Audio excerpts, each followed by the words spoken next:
Good morning students.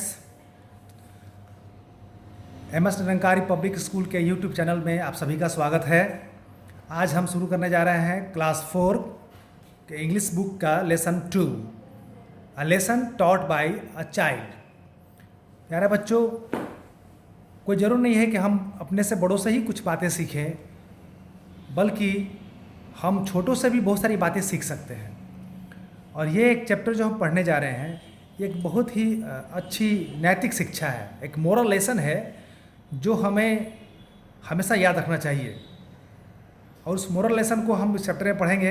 एक छोटा सा बच्चा जो है वो हम सबको सिखाता है। आप यहाँ देख रहे हैं, बिफोर यू रीड,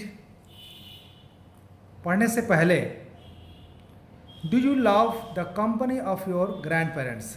क्या आपको अपने ग्रैंड पेरेंट्स यानी दादा दादी, नाना नानी के साथ रहना अच्छा लगता है? How do you take care of them? आप उनकी देखभाल कैसे करते हैं?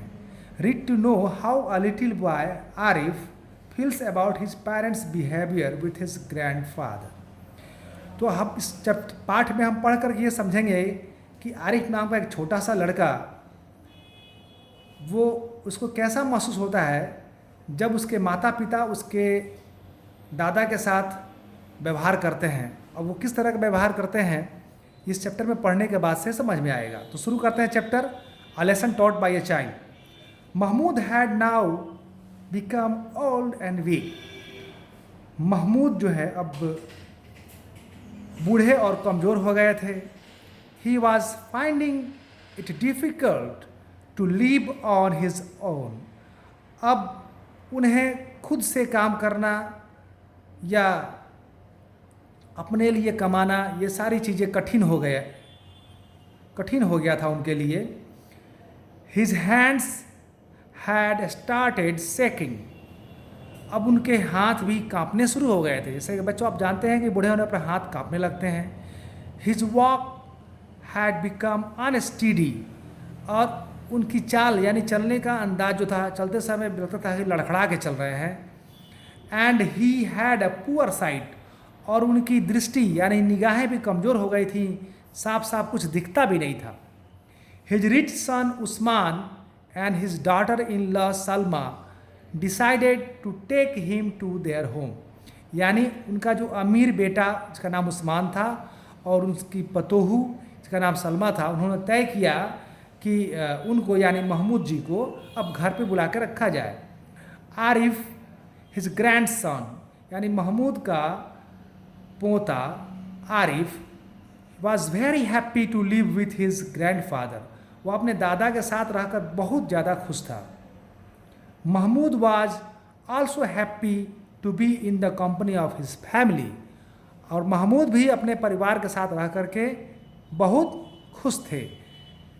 दे ate their meals together on the dastarkhan in the dining room. दस्तरखान का मतलब होता है टेबल पर बिछाया जाने वाला कपड़ा, जिस पर हम लोग बैठ रख करके खाना खाते हैं।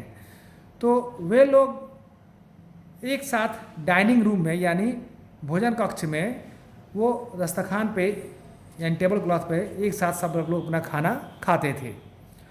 फॉर अ फ्यू डेज, कुछ दिनों तक, Usman and his family did not mind the mess Mahmud created on the dastarkhan because of his ill health. यानी अपने बुरे स्वास्थ्य के कारण, खराब स्वास्थ्य होने के कारण, यानी साफ साफ नहीं दिखना, हाथ पैर कांपना, इसके चलते महमूद जो थे वो दस्तरखान पे गंदगी फैला देते थे। यानी खाने पीने की चीज़ें कभी उनके मुंह से कभी हाथ से गिर जाया करती थी।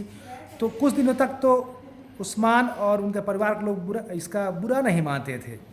Sometimes he spilled milk and sometimes dropped food. कभी कभी उनके हाथ से दूध छलक जाता था, और कभी कभी वो खाना भी गिरा देते थे या गिर जाता था।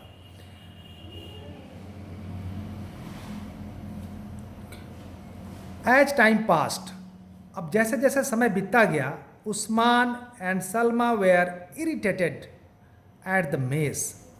समय बीतने के साथ साथ उस्मान और सलमा ये गंदगी फैलाने की वजह से, जो उनके बुढ़ापे की वजह से होती थी, वो लोग चिढ़ गए थे। They decided to serve food to the old man separately.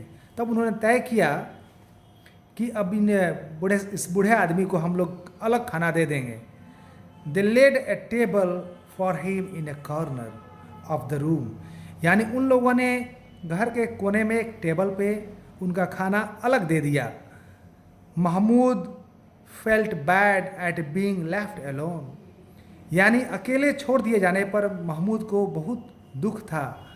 But he did not say anything, लेकिन उन्होंने कुछ नहीं कहा। Because of his weak sight, और अपने कमज़ोर दृष्टि होने के वजह से, कमज़ोर नज़र होने के वजह से, Mahmood once broke their expensive crockery, तो महमूद ने एक बार उनके कीमती बर्तन को तोड़ डाले। हिज चिल्ड्रेन स्कॉल्डेड हिम, और इसके वजह से उनके बच्चों ने यानी उस्मान और सलमा ने उनको डांट दिया। As a punishment they now served him food in an ugly wooden bowl and an old plastic cup. अब इसके वजह से सज़ा के तौर पर उन लोगों ने अब उनका खाना एक भद्दे, जो देखने में सुंदर नहीं था, लकड़ी के कटोरे में देते थे और पुराने प्लास्टिक के कप में। Tears flowed from Mahmud's eyes, Mahmud के आंखों से आंसू बहते थे।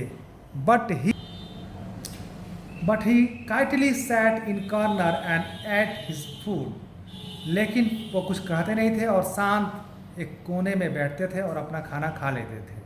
Usman and Salma could not bear Mahmood any longer in the house, यानी कि उस्मान और सलमा को अब महमूद को घर में रखना बर्दाश्त नहीं था और ज़्यादा। They became ruder to him day after day, और दिन पर दिन वे उनके साथ अभद्र होते गए, कड़ाई से रुखाई से पेश आते थे। टू शो देयर डिस्प्लेजर, और अपनी नाखुशी को दिखलाने के लिए they even used harsh word for him, तो वो अपनी बेरुखी को, कड़ाई को दिखलाने के लिए, निष्ठुरता को दिखलाने के लिए कभी कभी तकलीफ, कष्टदायक शब्द बोलते थे, गलत शब्द बोलते थे। Mahmud never said a word in response, Mahmud कभी भी जवाब में एक शब्द नहीं कहते थे। He quietly bore the insult and went to his bedroom, वो चुपके चुपके अपना अपमान यानी बेइज्जती बर्दाश्त करते थे और अपने सोने वाले कमरे में चले जाते थे। Arif, his 6 year old grandson, watched everything silently, और उनका 6 साल का पोता आरिफ वो शांति से इन सारी बातों को, चीज़ों को देखता था, सुनता था। वन इवनिंग, और एक शाम, Usman and Salma saw Arif playing with pieces of wood and a Fevicol on the floor। एक शाम को क्या हुआ, उस्मान और सलमा ने फर्श पे लकड़ी और फेविकॉल, लकड़ी के टुकड़ों और फेविकॉल के साथ आरिफ को खेलते हुए देखा। Usman asked his son sweetly, Usman ने अपने बेटे से बहुत ही प्यारे अंदाज में पूछा, व्हाट आर यू मेकिंग सन, बेटे तुम क्या कर रहे हो। The young child replied in the same sweet manner, और उस छोटे से बच्चे ने भी उसी तरह मीठे अंदाज में कहा, father I am making a bowl for you and अम्मी, मैं आपके लिए और अम्मी जान के लिए एक कटोरा बना रहा हूँ। I will serve you food in it when you grow old like grandfather, और जब आप लोग दादाजी की तरह से बूढ़े हो जाएंगे तो मैं भी आपको इसी में खाना दूंगा, इसे मैं आपको खाना परोसूंगा। Usman and Salma were shocked on hearing the little child's words, Usman और सलमा इस नन्हे से बच्चे की बात को सुन करके बिल्कुल दंग रह गए, अवाक रह गए। दे वेयर असेम्ड एंड स्पीचलेस, उनको बहुत शर्मिंदगी महसूस हुई और वे लाजवाब हो गए, यानी उनके पास बोलने के लिए शब्द नहीं था।